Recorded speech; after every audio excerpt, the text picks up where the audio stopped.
Peut-être le vrai visage d'Emmanuel Macron, quand on lit votre livre. Et je vais citer une phrase que vous dites. Finalement, il est assez le symbole de cette nouvelle génération, cette fausse coolitude un peu brutale. Bah oui, c'est ça qui m'a frappé en faisant l'enquête, c'est que j'ai vu plein de gens qui le connaissaient dans le quinquennat d'avant. Moi, j'ai fait son parcours politique. Au premier abord, il est toujours gentil.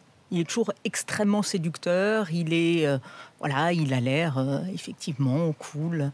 Et derrière, vous vous rendez compte assez vite que c'est une image, qu'il est.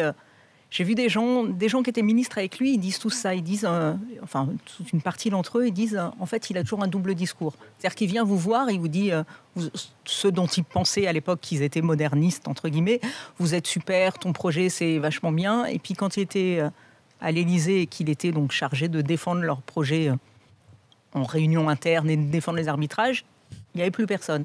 Voilà, j'ai vu des amis à lui qui racontent ça aussi, qui l'ont connu il y a 15 ans à l'ENA.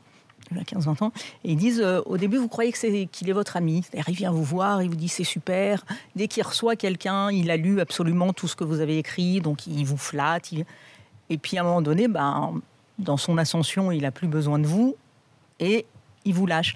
Et comme il a toujours l'air de s'intéresser à vous, c'est-à-dire qu'il vient tout le temps voir, et il dit t'inquiète, il faut me faire confiance.